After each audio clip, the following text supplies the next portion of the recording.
The night smelled like failure, not the quiet kind that hides in excuses, but the kind that screams in your chest when everything you believed about yourself collapses in a single moment. The kind that makes you question whether you were ever chosen at all, or if you only imagined it. A man stood in the shadows, his hands still trembling. Hours earlier, those same hands had gripped a sword in reckless courage.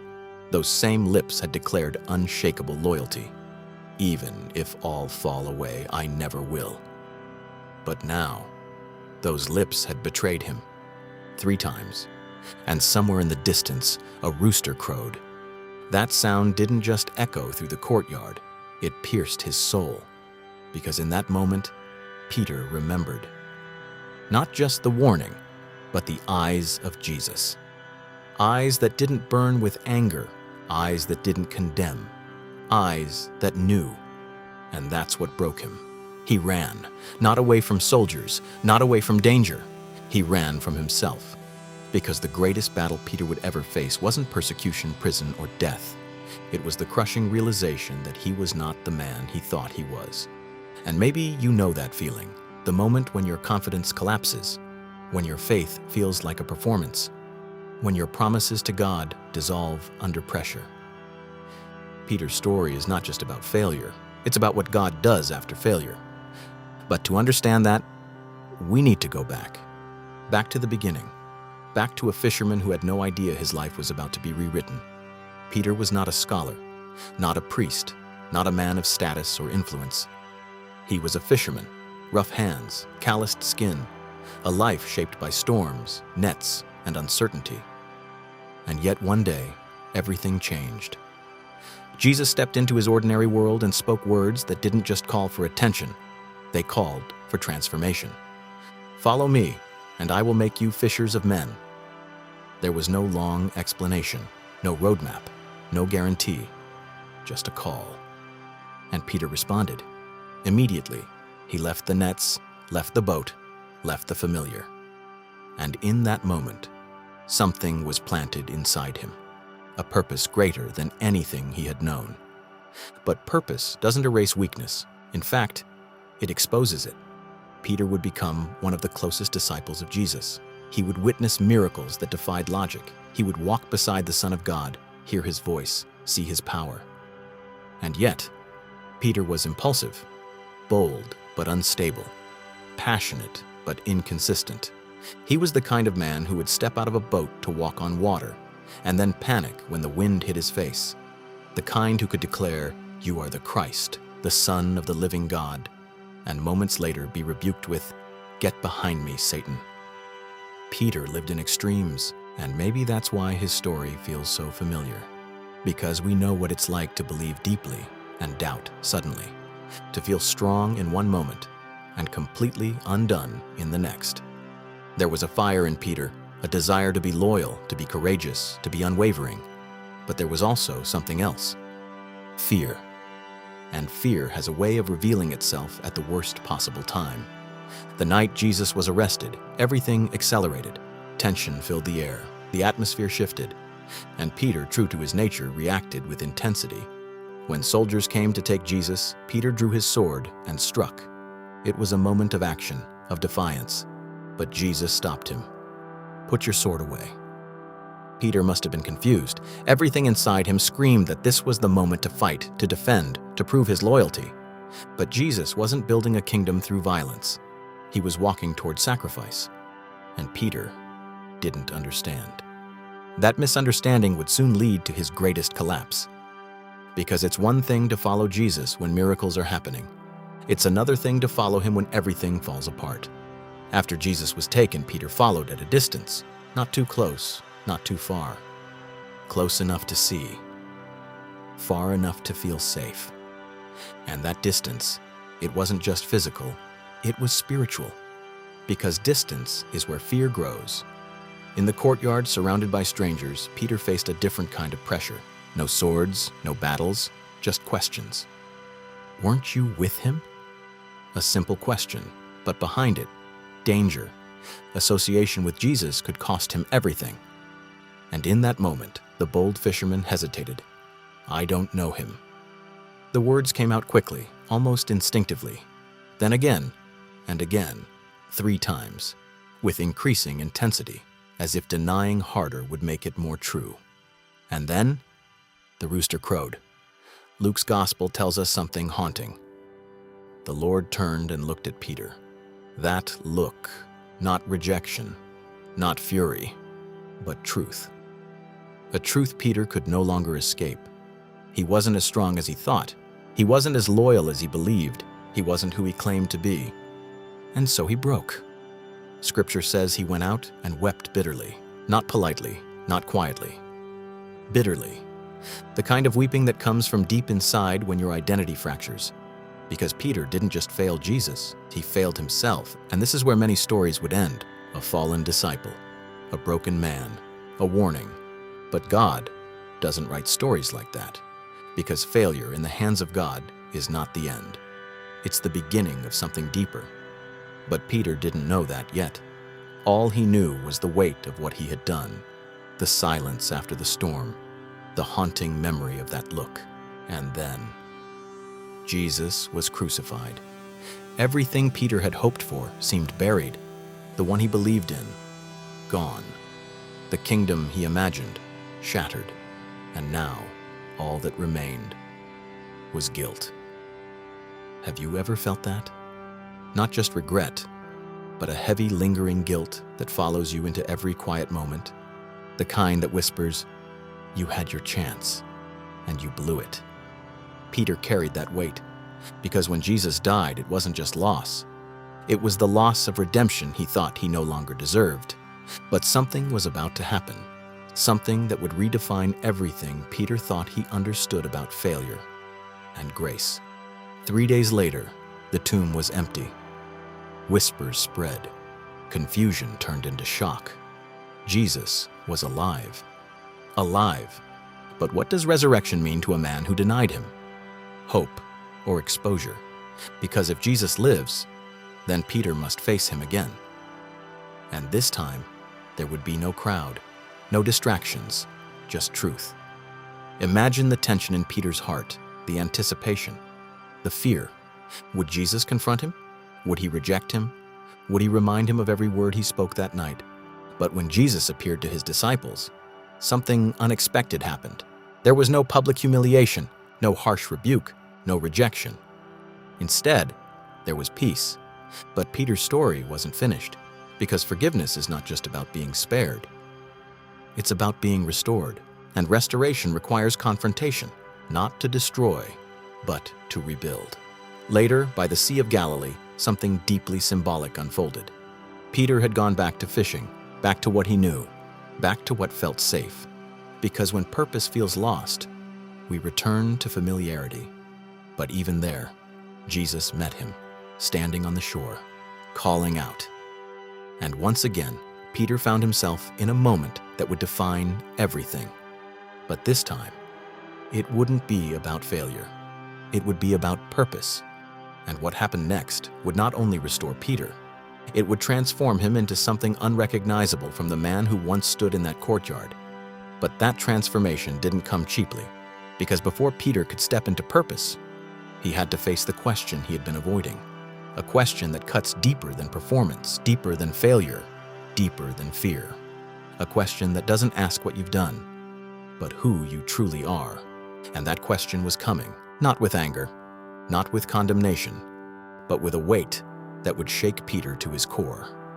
Because sometimes, the most powerful moment of your life is not when God calls you, but when He calls you again, after you've failed. And in that moment, everything changes. But Peter wasn't ready yet. Not fully. Because the journey from failure to purpose is not instant. It's a process, a breaking, a refining. And in that space between who you were and who God is calling you to be, there is tension, there is doubt, there is silence. But there is also something else. Grace. Not the kind that excuses failure, but the kind that transforms it. And Peter was about to experience that grace in a way that would redefine his entire life. But before restoration could happen, the question had to be asked. And when it came, it would echo far beyond that moment. It would reach into every heart that has ever struggled, failed, doubted, or fallen. A question not just for Peter, but for you. And the answer would change everything.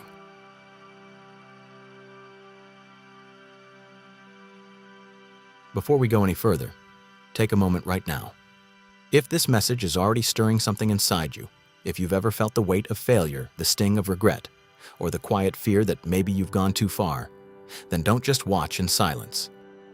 Subscribe to the channel Daily Walk with Jesus, leave a like, and write in the comments, "I am not finished," because you're not, and Peter's story proves it.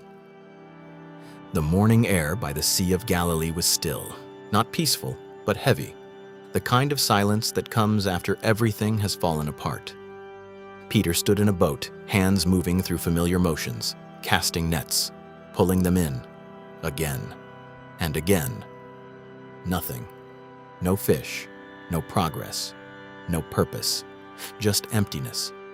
It's strange how life can bring you back to the very place where your story began, but everything feels different. Because now Peter wasn't just a fisherman, he was a man who had failed his Messiah, and maybe that's why he went back. Back to what didn't require courage, back to what didn't demand faith, back to what couldn't hurt him the same way. But even there, Jesus found him. A voice broke through the quiet from the shore. "Children, have you caught anything?" They answered, "No." 3 letters, but behind them was a night of frustration and a deeper, unspoken truth. "No, we haven't caught anything. No, we haven't figured anything out. No, we don't know what comes next." Then the voice spoke again. "Cast the net on the right side of the boat, and you will find some." It sounded familiar, too familiar, and yet they obeyed. The net sank into the water. Moments passed. Then suddenly, tension, movement, life. So many fish that the net began to strain. And in that instant, something clicked. John turned and said, "It is the Lord." And Peter didn't hesitate. He didn't wait for the boat. He didn't calculate the distance. He threw himself into the water. Because when you recognize Jesus, nothing else matters. Not dignity, not logic, not distance. You just move, driven by something deeper than fear, driven by longing. He swam toward the shore, the same man who once followed at a distance, now rushing headfirst into the presence he once denied. And when he arrived, he saw something that must have stopped him in his tracks. A fire, burning, quietly. Do you remember the last time Peter stood near a fire? It was in that courtyard, the night of his denial, the night his identity shattered. And now, another fire. But this time, Jesus was there, not as a prisoner, not as a victim, but as the risen King, standing in front of Peter, not to condemn him, but to restore him. Jesus had already prepared breakfast. Bread, fish, a place to sit. Isn't that remarkable? Before addressing Peter's failure, Jesus met his need. Before confronting his past, he created space for relationship. Because that's how grace works. It doesn't rush to accuse. It invites you to come closer. They ate together. Can you imagine the tension in Peter's chest? Every glance, every silence, knowing what he had done, waiting for the moment it would be addressed. And then it came. Not in front of crowds, not in a loud rebuke, but in a quiet, personal question. "Simon, son of John, do you love me more than these?" Not, "Why did you deny me?" Not, "What were you thinking?" Not, "How could you?" Just one question. Do you love me? Because at the core of everything, that's what matters. Peter answered, "Yes, Lord, you know that I love you." Jesus replied, "Feed my lambs." Then again, "Simon, son of John, do you love me?" Peter answered, "Yes, Lord, you know that I love you." "Take care of my sheep." A third time, "Simon, son of John, do you love me?" And this time, Peter was hurt because something deeper was happening. 3 questions, 3 opportunities, 3 restorations. Every denial being undone, not erased, but redeemed. And Peter said, "Lord, you know all things. You know that I love you." And Jesus said, "Feed my sheep." Notice this carefully. Jesus didn't just forgive Peter, he recommissioned him. The same man who failed publicly was now entrusted with responsibility. Purpose wasn't taken away, it was reaffirmed. And this is where everything changes, because we often believe that failure disqualifies us, that our mistakes define our limits, that once we fall, we can never be used the same way again. But the story of Peter declares something radically different. Failure does not cancel calling, it clarifies it.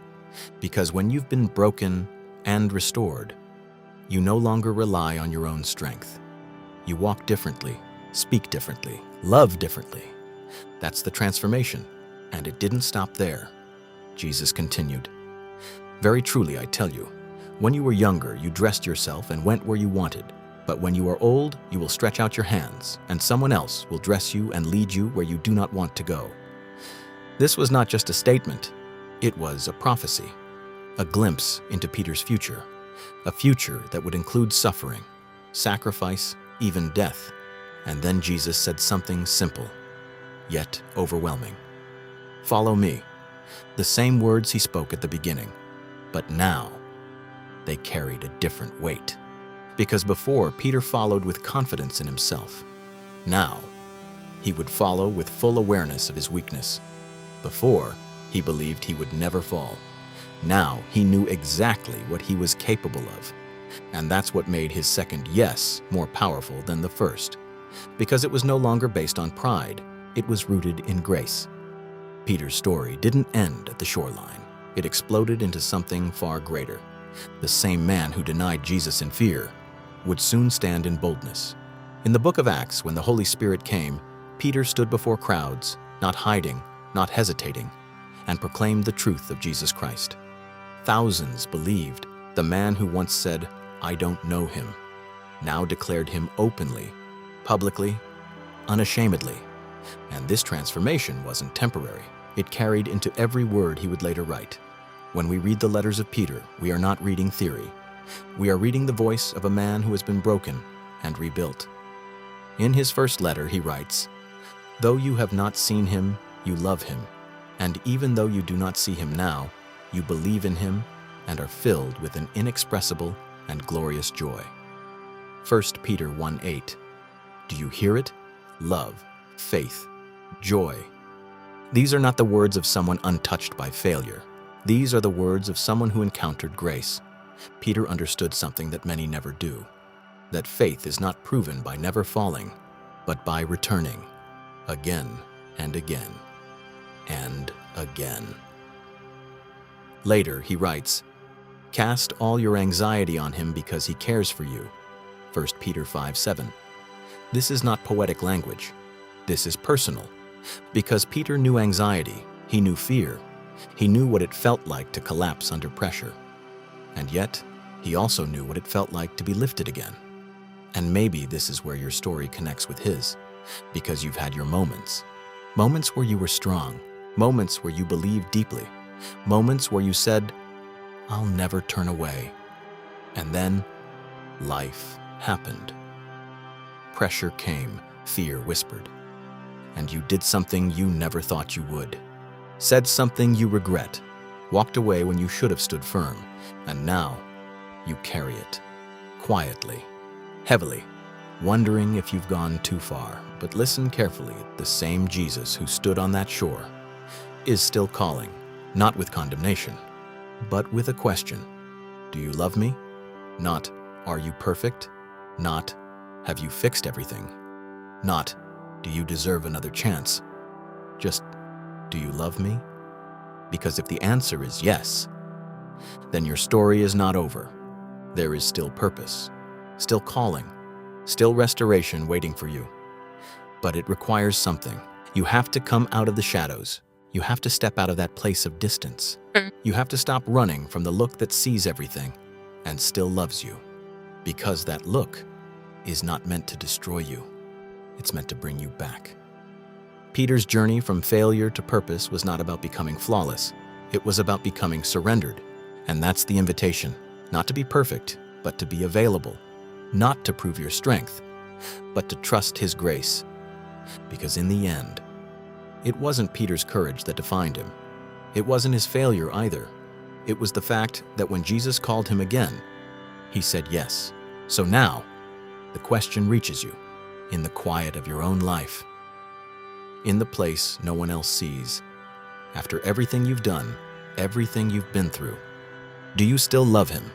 And if you do, will you follow? If this message spoke to you, don't let it end here. Subscribe to Daily Walk with Jesus, leave a like, and comment below, "I choose to follow again." Because your failure is not your final chapter. Your purpose is still waiting.